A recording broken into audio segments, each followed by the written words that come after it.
Did you know that there's a holiday all about cake and presents in the Bible that isn't Christmas? Stay tuned to find out more. Exactly. Today is January 6th, and that means it is Three Kings Day, or Epiphany, depending on how you celebrate it. Now, you may have not heard of this holiday, but I am sure that you know something about it. Three Kings Day. It's a holiday that's mostly celebrated in Latin countries, Mexico, Spain, parts of South America. And it is a day of festival and fun and parades and candy and cake. Let me tell you a little about it. So, in Argentina, one of the cool things that they do is they have this parade and these huge paper mache things as big as Trinity. Yeah, paper mache heads as big as you go from one spot of the town to the next part of the town. The length that it takes, yes, the length that it takes to get from Jerusalem to Bethlehem. Can you say Bethlehem?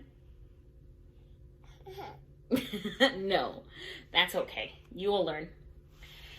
And they go from house to house, the whole parade. And little kids leave out their shoes and they will put toys. So the kings bring toys not just for baby Jesus, but for all of the kids. And then each family makes a cake. And it looks kind of like our bundt cake, that it has a hole in the middle. You typically put fruit or something in there. And then it's glazed and decorated with fruit and nuts to look like gems. Like my crown. Trinity, do you like my crown? She's not particular. And then you do like my crown. And then they go from house to house. They go from house to house asking for money for the poor. Isn't that great? Trinity did like my crown so much that she took it and she broke it. Oh dear. Anyway, Epiphany is a holiday celebrated by the church. And they celebrate it as the coming of the Magi to the manger.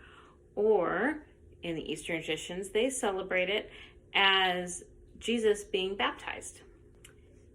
Now, both of these holidays kind of seem like just fun activities if we don't understand the scripture behind it. Now, Trinity's toys got together last night and actually told the story, and here it is. After Jesus was born in Bethlehem in Judea, during the time of King Herod,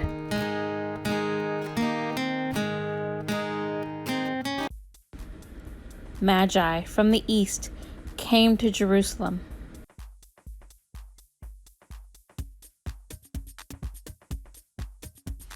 They asked, "Where is the one who has been born King of the Jews? We saw his star when it rose, and we have come to worship him." When King Herod heard this, he was disturbed, and all of Jerusalem with him.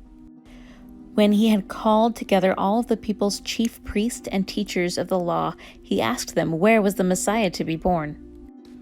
"In Bethlehem, in Judea," they replied. "For this is what the prophet has written. But you, Bethlehem, in the land of Judah, are by no means the least among the rulers of Judah, for out of you will come a ruler who will shepherd my people Israel."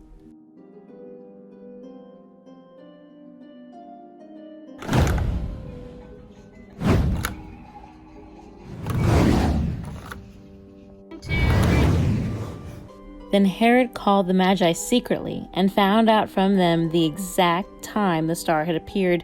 He sent them to Bethlehem and said, "Go, search carefully for the child. As soon as you find him, report to me, so that I may go and worship him too." After they heard the king, they went on their way.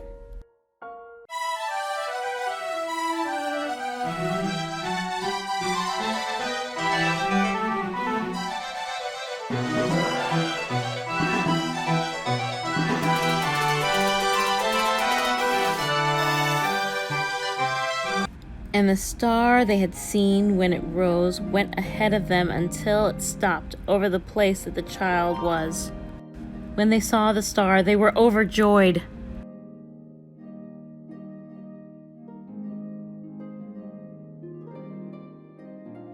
On coming to the house, they saw the child with his mother, Mary, and they bowed down and worshipped him.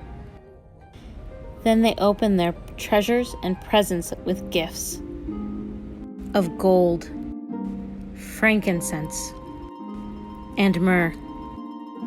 And having been warned in a dream to not go back to Herod, they returned to their own country by another route. Now, for the stars of our little stop motion are magi, or wise men. We have our myrrh, frankincense, and gold. And some traditions believe that they have names. Balthazar, Melchior, and Gaspar, or Jasper. Either way, they believe that they came from different parts of the world, different continents. So Europe, Africa, and Asia. That way that kind of symbolizes the whole world coming together at the birth of Jesus. That's actually not how some scholars think of it today. Some scholars think that magi is the word that we should use, not wise men or three kings. But magi were the theologians and the philosophers and the scientists, the astronomers that studied in Babylon. Now, why does that sound familiar? Babylon is where the Israelites were banished to. And Daniel, who was a prophet, you might know him from the book of Daniel, became the head of the Magi in his time.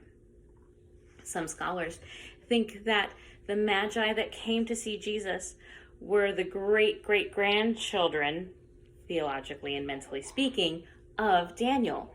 Him being the head of the Magi, he would have told all of the other wise men about the prophets and the law and the history of the Jewish people. So when they saw the star, they had all of Daniel's work and they had maybe parts of others. And so they knew who to look for. They just didn't know where to find him. And that's why they went to Herod. Exactly, Trent. It's a very bad decision. But they didn't know. They didn't know that Jesus was going to be born to a virgin of lowly birth who would be nowhere near King Herod's castle. They didn't know that he would be born in Bethlehem, the family home of his ancestors, of Ruth and Boaz and Jesse and David. No matter how you view the wise men, whether if you view them with the three and you sing their songs, We Three Kings, or if you view them as the Magi who would have known what Daniel had taught their grandparents. Either way, we do look at these Gentiles, not a part of the story of God so far, really that much at all, coming to celebrate the Messiah's birth. And why wouldn't you celebrate that? So today, we are going to be celebrating the Three Kings Day by doing three things. Exactly. So the first thing we're going to do is we're going to eat outside. We're going to eat Mexican food outside, and it's going to be so yummy. It's going to go in our tummies. Yeah.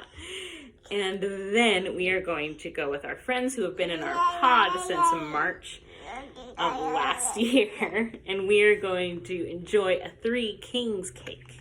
Yes. And then the third one, I want you to join me. Can I tell our friends about the third one when I put you down? Our third way is we want you to join us. We are wanting to donate to Compassionate Ministries. That is a ministry of the Nazarene Church, which my husband and I are a part of. There you go. I'm going to put the link below. If you feel like that's something you want to join us in, please feel free. If not, Compassionate Ministries, donate at this time to somebody else in need. Even if it's your neighbor who you think has been out of work since last March, bring them a cake to celebrate Three Kings Day. Socially distance, of course. or give to a charity. Either way, no matter how you celebrate Three Kings Day, I wish you a happy New Year and happy Epiphany. And now I give you permission to take down those Christmas ornaments. See you next time.